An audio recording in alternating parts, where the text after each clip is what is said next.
Mesdames et messieurs les membres du gouvernement, chers consoeurs, chers confrères, mesdames et messieurs, bienvenue à cette communication gouvernementale. En prenant part à ce rendez-vous, vous avez choisi d'être les témoins de l'histoire du logement social, dont une nouvelle page s'écrit ce mercredi 18 septembre 2013 au Cameroun.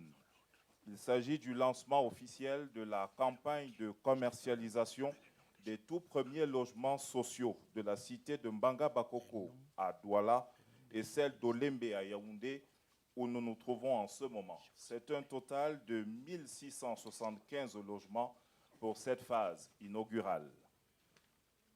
Si l'événement longtemps attendu est à présent à vivre, il reste qu'une épaisse couche de voile recouvre encore certaines réalités. Celles-ci ont pour nom prix des logements, conditions d'acquisition, état des lieux des services sociaux de base et plus globalement, situation actuelle du programme gouvernemental de construction de 10 000 logements sociaux et d'aménagement de 50 000 parcelles constructibles.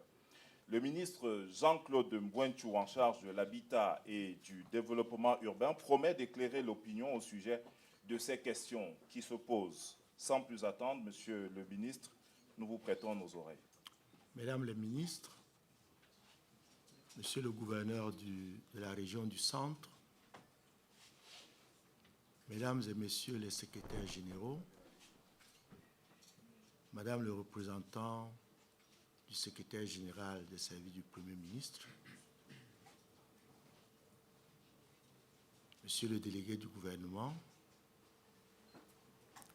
autorités administratives, politiques et traditionnelles, Mesdames et Messieurs de la presse, Mesdames et Messieurs, pour résoudre le déficit de logement au Cameroun, le président de la République, son Excellence Paul Biya, a lancé le programme gouvernemental de 10 000 logements sociaux et d'aménagement de 50 000 parcelles constructibles prévues pour s'exécuter dans les 10 capitales régionales, 6 villes universitaires, 6 chefs-lieux de département, soit au total, dans un premier temps, 22 localités. D'une manière générale, il y a lieu de souligner que la première phase de ce programme, financée totalement par l'État du Cameroun et qui a démarré dans les 2 grandes métropoles que sont Yaoundé et Douala, concerne la construction de 1675 logements attribués à 36 PME locales pour un coût total de 38,8 milliards pour un taux d'exécution global aujourd'hui de 60%. En y ajoutant le coût des travaux relatifs à l'habitabilité, le montant total du financement nécessaire pour l'achèvement de tous ces logements s'élève à 100 milliards. À ce jour, le financement total mobilisé par l'État à travers le Crédit foncier du Cameroun est de 28 milliards. Dans le but de faire face aux problèmes de financement, nous avons demandé et obtenu de la très haute hiérarchie l'autorisation de vendre des logements de cette phase en état futur d'achèvement. C'est ainsi qu'en anticipation, nous avons mis sur pied le 22 février une commission ad hoc d'attribution et nous avons reçu le 8 mars 2013 le très haut accord du président de la République pour la commercialisation des 1675 premiers logements à l'état futur d'achèvement. Cette commission qui a été créée a pour mission de conduire le processus de commercialisation des logements sociaux et composer des administrations et organismes publics dans la mise en œuvre de ce programme. Il s'agit du MINCAF, de la SIC, de la MAETUR, du Crédit foncier, de la Caisse autonome d'amortissement, de la communauté urbaine de Yaoundé, la communauté urbaine de Douala, sous la présidence de Madame Marie-Rose Dibon, secrétaire d'État au MINDU, chargée de l'habitat. Depuis son installation, les principales actions menées par cette commission ont porté sur la mise en place des procédures d'examen des dossiers des acquéreurs potentiels, l'élaboration d'un plan de commercialisation, le suivi de la clarification du statut juridique du terrain d'assiette des logements, le suivi des travaux relatifs à l'identification des immeubles et des appartements à vendre, le suivi de la mise en place du cadre juridique approprié pour la délivrance effective de titres de propriété aux acquéreurs et enfin l'ouverture par la CAA d'un compte bancaire dans les livres d'Ecobank en vue de recevoir les fonds issus de la commercialisation des logements. Par ailleurs, un chronogramme des mesures d'accompagnement du processus de commercialisation ont été élaborés en vue d'assurer la mise à disposition effective dans les meilleurs délais des logements à acquérir, puisque c'est un processus de commercialisation, n'est-ce pas, à l'état futur d'achèvement. Fort de ce qui précède, nous avons donc saisi le Premier ministre chef du gouvernement qui a donné son haut accord pour que le lancement effectif de la commercialisation se fasse ce jour sur le site d'Olembe.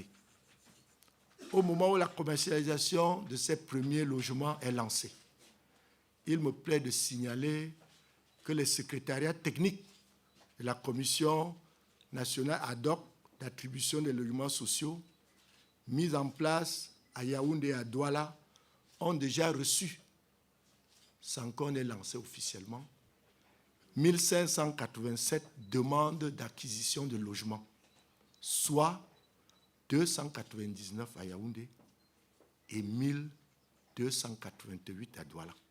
C'est dire que les Camerounais attendent.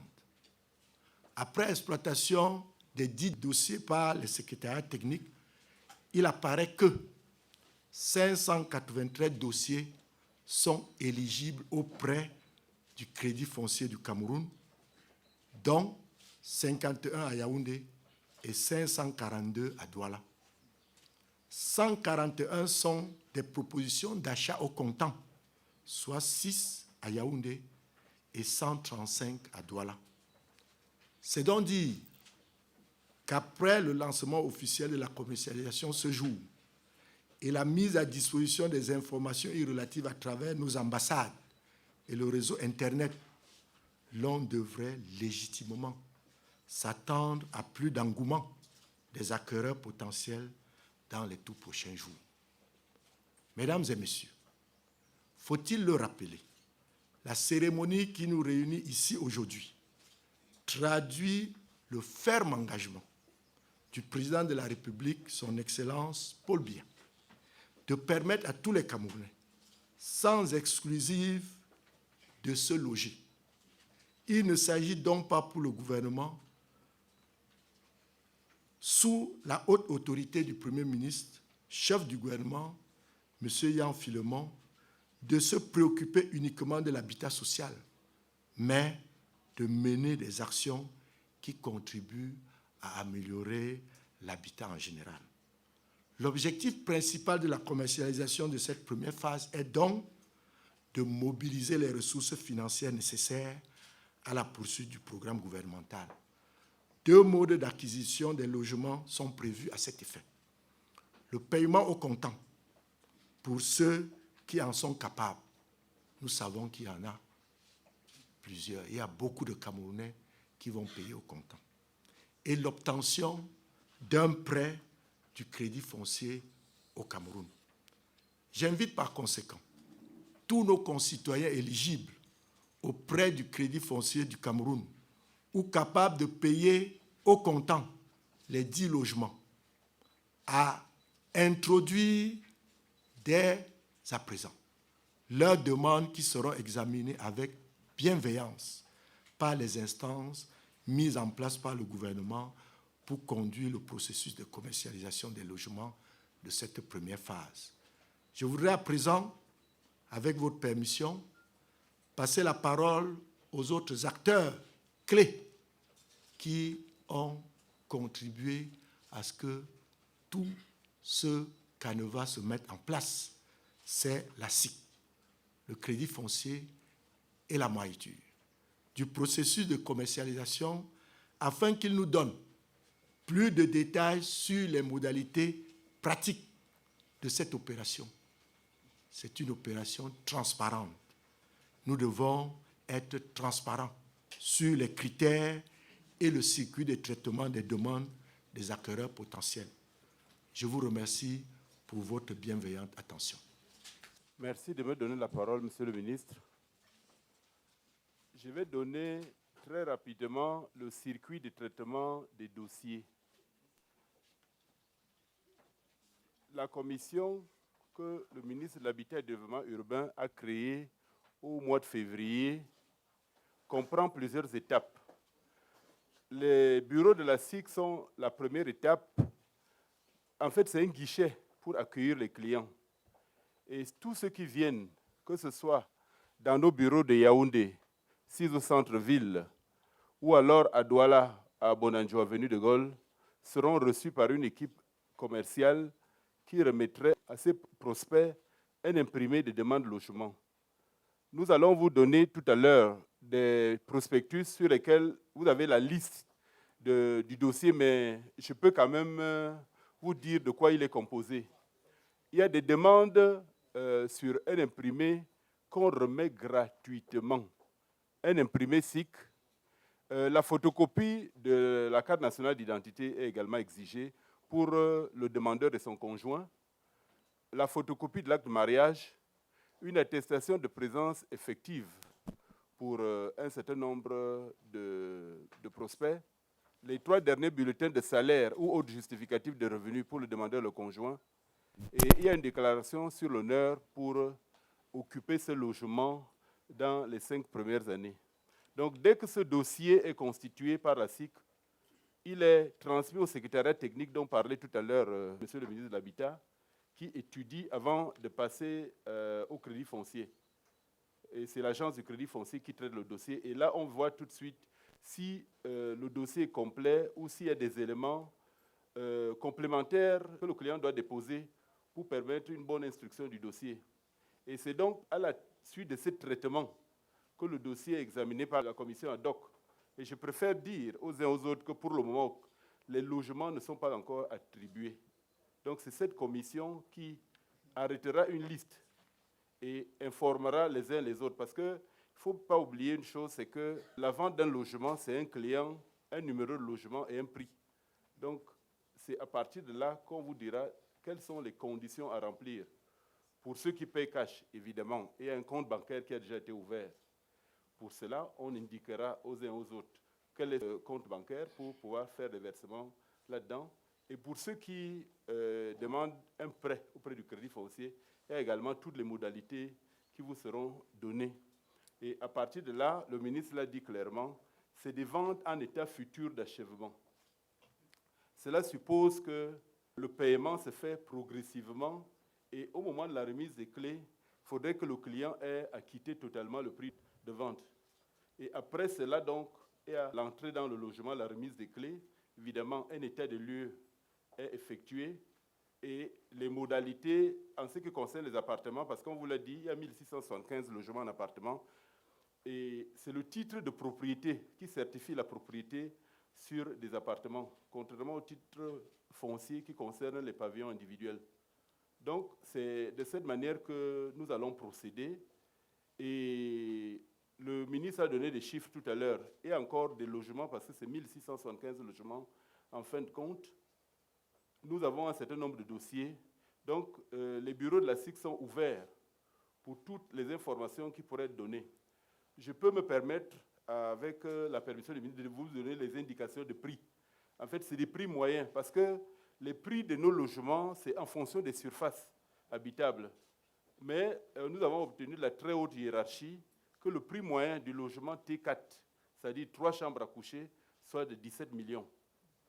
Et le logement T5, donc 4 chambres à coucher, comme celui que nous avons visité lorsque nous sommes arrivés, c'est de l'ordre de 23 millions de francs CFA. Donc je vous dis, c'est des prix moyens.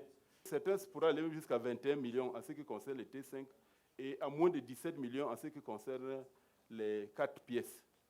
Voilà, mesdames, messieurs, les premières informations que je peux vous donner. Je peux juste compléter qu'au moment où nous parlons, les travaux se poursuivent, comme vous avez pu le voir. Et assez rapidement, vous verrez que ce soit à Olembe, à Yaoundé ou alors à Mbangaba Koko-Douala, c'est des villes nouvelles qui sont en train d'être créées. Et vous verrez toutes les commodités le moment venu et vous aurez toutes les informations dont vous avez besoin auprès de nos équipes commerciales. Je vous remercie. La parole est au directeur général du Crédit foncier du Cameroun. Je vous remercie, Monsieur le ministre, de me passer la parole et de me donner l'opportunité de préciser les mesures d'accompagnement que le Crédit foncier a mis en place dans le cadre de cette campagne de commercialisation.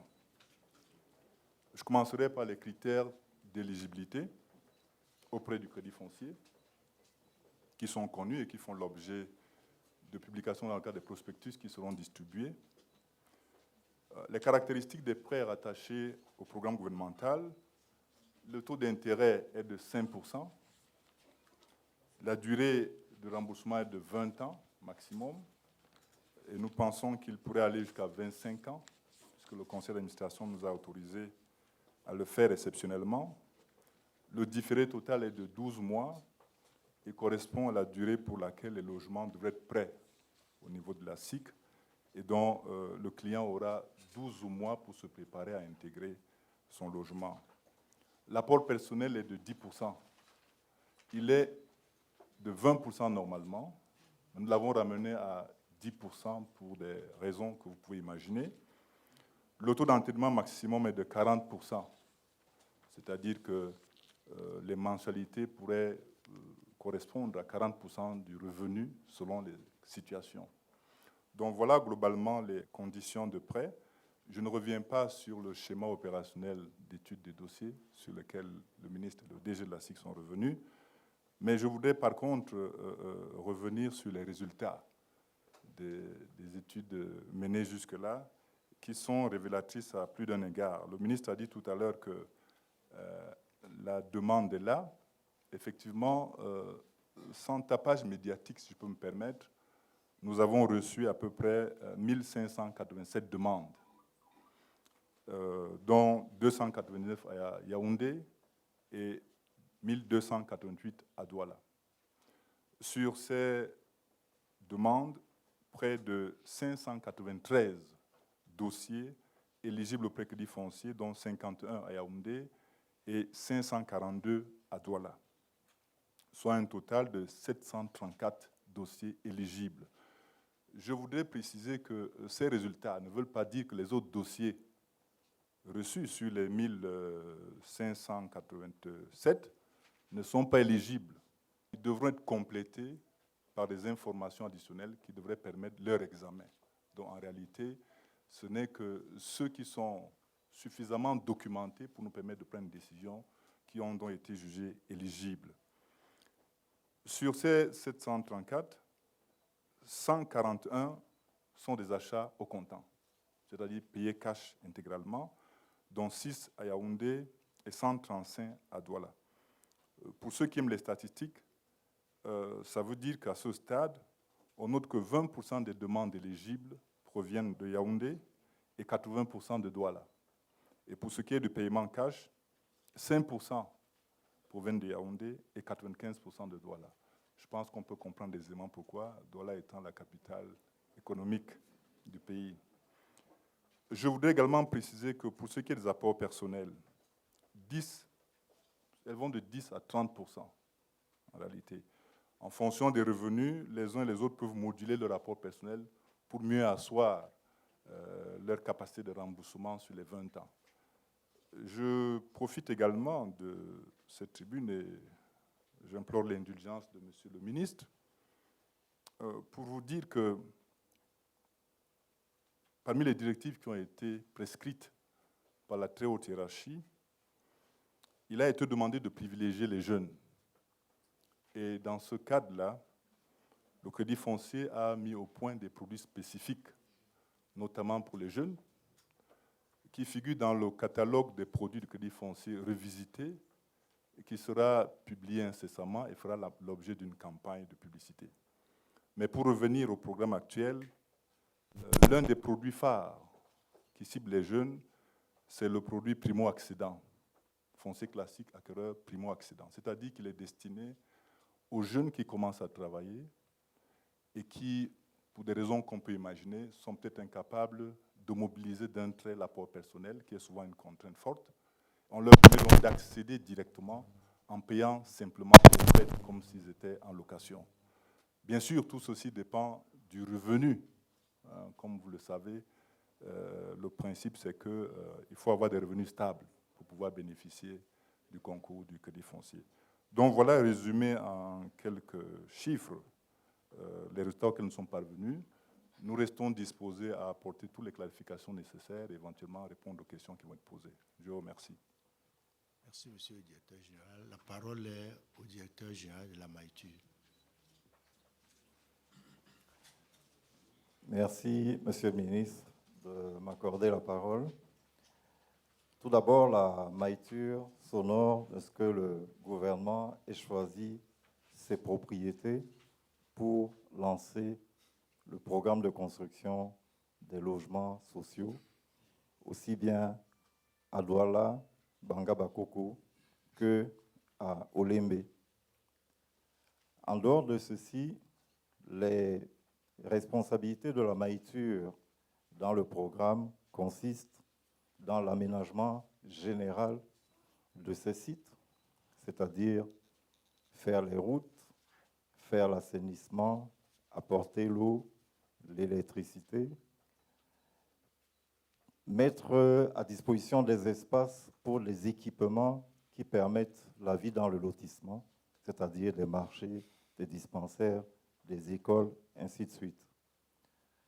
Dans le cadre du lancement de la commercialisation, pour revenir là-dessus, la MAITUR doit s'assurer que les logements qui sont mis en vente sont accessibles, qu'ils sont habitables.